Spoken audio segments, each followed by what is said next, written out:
Did Jesus go to hell after he died, or did something far more terrifying happen in the darkness between the cross and the resurrection? Because according to ancient scripture, those 3 days were not silent. On the cross, Jesus cried out, my God, why have you forsaken me?" Then he died. But what happened next has divided Christians, scholars, and theologians for centuries. Did he descend into hell or into something else entirely? The belief that Jesus descended after death comes from early Christian creeds, especially the Apostles' Creed, which states, "He descended into hell." But here's where it gets complicated. The original word used in the scripture is not always hell as we think of it today. In the New Testament, two terms appear: Hades, the realm of the dead; Gehenna, a place of final punishment. Most scholars agree these are not the same.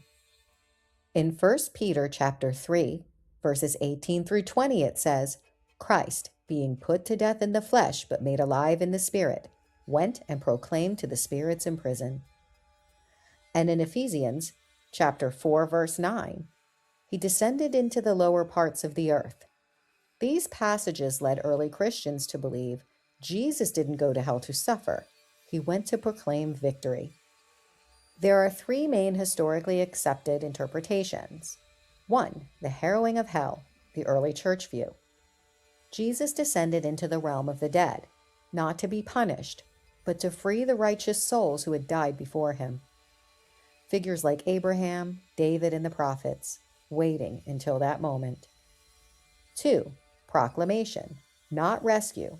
Many Protestants view it this way. Jesus entered into the realm of the dead to declare triumph over sin and death, not to release souls.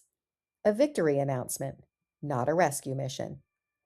And three, no descent at all, which is an alternative view. Some scholars argue that the descent is symbolic, that Jesus experienced the full weight of death and separation on the cross itself, meaning hell came to him. But one thing remains consistent across interpretations. Those 3 days were not empty.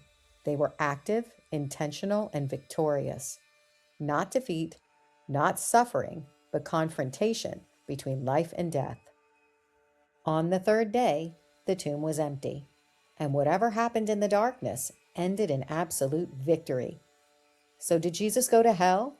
Not in the way most people think, but what he did in those 3 days changed eternity. If you want more historically accurate, thought-provoking stories like this, subscribe to A Veil of Crime. And if you'd like to support the channel, you can buy me a coffee. The link is right on the channel page. Because some stories are too powerful to stay buried.